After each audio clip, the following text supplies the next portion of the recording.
Wannan labari ne da ya faru da gaske. Wannan ƙaramin yaron sunan shi Suru. Shi da babban yayansa suka hau jirgin ƙasa suka saci gawayin coal. Bayan sun sauka daga jirgin sai suka nufi kasuwa suka sai da gawayin coal ɗin suka sayi madara. A wurin ne yaron ya ga ana soya wani abu mai suna jalabi. Sai Suru ya taɓo yayan nasa ya nuna masa jalabi ya ce ya sai masa. Yayan ya ce da shi ya yi haƙuri amma wata rana zai saya masa. Sai Suru ya ji daɗin abin da yayan ya ce. Sai suka tafi gida don su kai ma mamansu wannan madara. Ita da ƙaramar ƙanwarsu. Mama ta tambayi inda suka samo madara suka yi shiru ba su ba da amsa ba. Mamar ta shirya ta tafi wurin aikin leburanci. Bayan mamar ta tafi sai shi ma babban yayan Suru ya shirya zai tafi wurin aiki. Sai Suru ya buƙaci cewa ya tafi da shi. Yayan bai amince ba saboda ya yi ƙanƙanta a aikin ƙarfi. Shi ko Suru ya ce zai iya. Sai ya ɗaga wata kujera sannan ya je ɗaga keke don ya nuna masa zai iya. Da dai yaron ya nace sai babban yayan nasa ya tafi da shi. Sai suka je suka shiga jirgin ƙasa mai tafiya da daddare. Ba a yi nisa ba sai bacci ya kama Suru sai yayan nasa ya rungume shi. Bayan da ya isa sai yayan ya ta ƙoƙarin ya tashe shi amma saboda baccin shi ya riga ya yi nauyi yaron baya son ya tashi. Sai yayan ya yi nadamar tahowa da shi. Yayan ya ce da shi to ya kwanta ya yi bacci a nan kada ya je ko ina.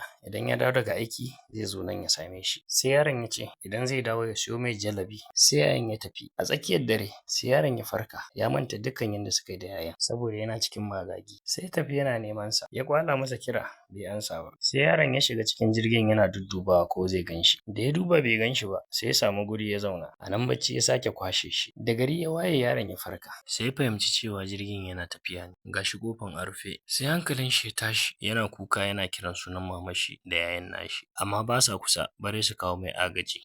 Ga gajiya ga yunwa tana damun shi haka ya tsaya cikin jirgin nan har kusan kwana ɗaya. A ƙarshe jirgin ya tsaya a garin Kolkata kusan kilomita 1,600 tsakanin shi da garinsu. Bai samu wanda ya iya taimaka masa ba saboda shi yaron ɗan yaren Hindi ne su kuwa 'yan Bengali ne shi yasa ba su fahimtar shi. Yaron ya je inda ake ba da tiket ya riƙa gaya musu cewa yana son ya je Ganeshtala amma babu wanda yake fahimtar yaren shi a wurin. A ƙarshe dai Suru ya ga wasu yara suna kwance a gefen titi shi ma ya kwanta cikinsu. Da tsakar dare Suru ya farka da ya ji hayaniyar yara. Wasu mutane ne suka kama su suka tafi da su shi ko ya ruga da gudu. Wani ɗan sanda da ke tsaye yana ganin ana tafiya da yaran amma babu abin da ya hassala. Suru ya ci gaba da gudu har sai da ya isa ƙasan wata gada. A nan ne ya iske wata majami'a inda mutane ke yin bauta. Ya ɗauka daga cikin abincin da aka aje ma gunki ya zauna ya ci ya yi bacci. Haka Suru ya kasance yana ta ragaita yana yawo a cikin gari. Wata rana yana tafiya a kan titin jirgi sai ya haɗu da wata mata. Da ta fahimci ɓacewa kuma bai iya wani yare ba sai Hindi sai ta tafi da shi gidanta. Ta ba shi abinci ya ci sannan ta yi masa wanka.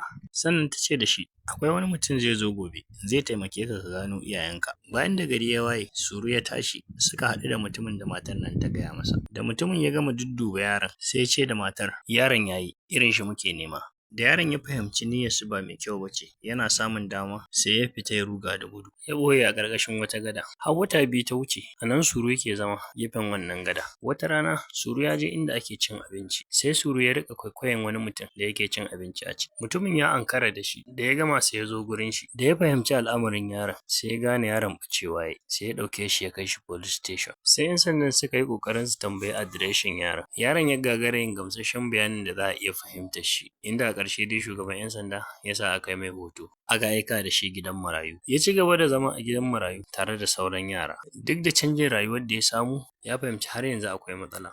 Bayan wata 3 da shigar shi wata mata ta kira shi take gaya masa cewa an buga hoton shi a gidan jarida amma har yanzu ba a samu dacewa da ganin iyayen nasa ba. Sai matar ta ce akwai wasu mutane 'yan Australia suna son za su ɗauke ka yanzu su ne iyayenka. Sai ta nuna mishi hotonsu. Daga baya sai wata ma'aikaciya ta ɗauke shi a jirgi ta kai shi Australia ta haɗa shi da sababbin iyayen shi. Suka yi murna da ganin shi sannan suka gaya masa cewa yanzu mu ne iyayenka. Suka yi murna suka yi maraba da shi a cikin gidansu. Kasantuwar shi ba ɗan ƙasa ba ne nan da nan sai komai ya riƙa burge shi a wannan ƙasai. Ba a ɗauki tsawon lokaci ba nan da nan yaron ya warware ya ci gaba da rayuwar shi kamar yadda kowa ke yi tare da sababbin iyayen nasa. Mu haɗu a kashi na 2 don jin yadda yaron ke komawa garinsu ya je ya gano iyayen shi na asali. In kun ji daɗin wannan shirin ku taya mu da sharing ku yi liking ku yi comment da ra'ayoyinku sannan ku yi following wannan page ɗin. Na gode.